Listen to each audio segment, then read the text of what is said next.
Informasi status KKP. Informasi status KPP. Nah, kertas kerja ini dapat diakses dengan mengklik ikon pada laman konten. Lalu juga informasi pada kertas kerja ini digunakan untuk memantau status kertas kerja pada setiap tahapan audit. Nah, selain itu terdapat pula informasi hari dan jam audit yang telah disesuaikan sebagaimana dapat dilihat pada slide. Ya, seperti ini. Lalu kertas kerja informasi hari dan jam audit ini dibandingkan dengan anggaran merupakan kertas kerja yang digunakan untuk melakukan penyesuaian jam kerja audit yang aktual. Nah, untuk melakukan penyesuaian tersebut, auditor dapat mengklik kotak berwarna merah jambu dan memasukkan angka jam aktuarial. Nah, bisa dilihat tampilannya seperti ini.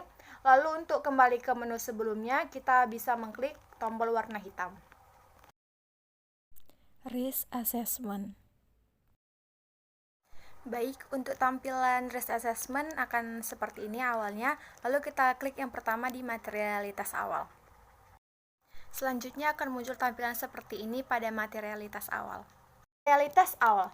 Nah, yang pertama pada kolom kondisi entitas, auditor dapat memilih kondisi yang sesuai dengan klien sebagai langkah awal penentuan materialitas. Lalu, angka pada kolom uraian secara otomatis terisi dengan format laporan keuangan yang telah diisi. Lalu, acuan penentuan materialitas keseluruhan dapat dipilih dengan mendrop down pada nomor urut 9 sebagaimana terlihat pada gambar. Nah, setelah pengisian besar margin persentase harus dijelaskan pertimbangannya seperti dalam kolom pertimbangan profesional memilih acuan. Kecuali untuk penentuan besar margin atau presentasi, ambang batas nilai yang tidak dikoreksi, ambang batas merupakan pertimbangan auditor untuk digunakan atau tidak dalam perikatan tersebut. Nah, selanjutnya, nilai materialitas yang diperoleh dari hasil perhitungan tersebut secara otomatis menjadi dasar dalam penentuan akun-akun yang materialitas untuk penilaian resiko bawaan dan penilaian resiko salah saji material. Lalu untuk penentuan akun-akun material berdasarkan nilai material, pelaksanaannya performance materiality atau PM. Nah, jika auditor mempertimbangkan perlu adanya spesifik material, maka auditor dapat men-trigmat apakah terdapat pertimbangan spesifik material, lalu diklik tentukan spesifik material atau langsung mengklik mapping material akun saldo. Kemudian, auditor dapat menghitung pada kertas kerja mapping akun-akun yang material. Nah, selanjutnya kita klik next. Nah, setelah kita klik next, maka tampilan akan berubah seperti ini dan terdapat indeks 2201 dan juga indeks 2202.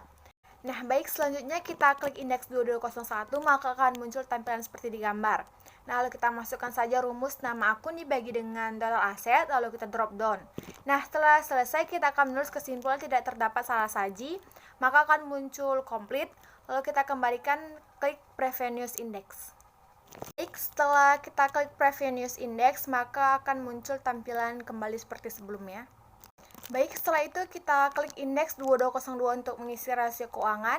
Nah, di sini auditor harus mengisi nilai rasio-rasio keuangan secara manual dan auditor dapat mempertimbangkan menggunakan rumus dalam menghitung rasio keuangan yang telah disiapkan.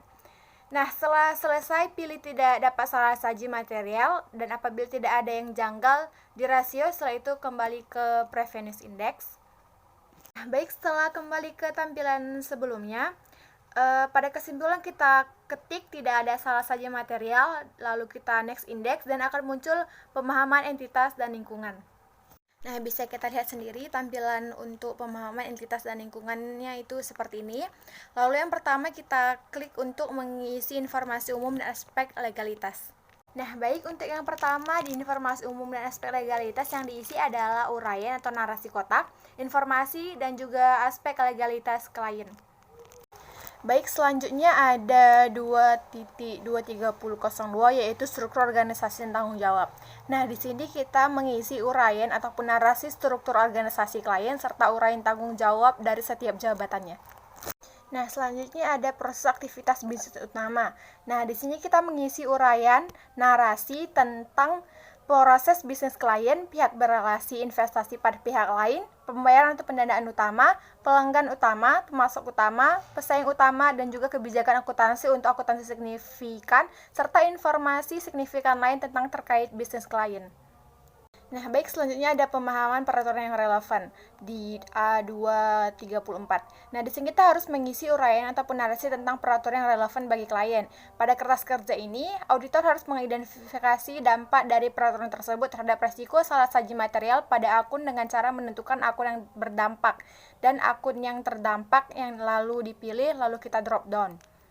Baik, selanjutnya ada pemahaman lingkungan bisnis. Nah, kita di sini harus mengisi uraian ataupun narasi tentang lingkungan bisnis klien, meliputi dengan tren industri sejenis, yaitu kondisi perekonomian nasional, perubahan SHK dan juga peraturan, perkembangan teknologi, siklus alam, serta ketersediaan dan biaya energi. Lalu pada kertas kerja ini juga, auditor harus mengidentifikasi dampak dari pemahaman lingkungan bisnis klien terhadap resiko salah saji dan juga material pada akun dengan cara menentukan akun yang berdampak dan akun yang terdampak, lalu kita pilih drop down kembali. Baik, selanjutnya ada analisis kelangsungan usaha. Nah, di sini kita mengisi uraian ataupun narasi tentang kondisi klien terhadap kelangsungan usaha klien. Nah, baik, selanjutnya ada pemahaman penyiapan dan penyusunan laporan keuangan. Nah, di sini kita mengisi uraian ataupun narasi tentang proses, aktivitas pengendalian, relevansi terhadap audit, dan juga identifikasi salah saji material dalam aktivitas penyiapan laporan keuangan, pencatatan jurnal penyesuaian, transaksi antar perusahaan, dan juga laporan konsolidasi jika ada di perusahaan tersebut. Nah, baik, yang terakhir ada analisis faktor kecurangan. Nah, di sini kita mengisi uraian ataupun narasi tentang tekanan, kesempatan juga rasionalisasi keterjadinya curangan. Lalu pada kertas kerja ini, auditor harus mengidentifikasi dampak dari faktor kecurangan tersebut terhadap risiko salah saji material pada akun dan juga cara menentukan akun yang berdampak. Lalu akun yang terdampak tersebut kita pilih lalu kita drop down. Nah, baik.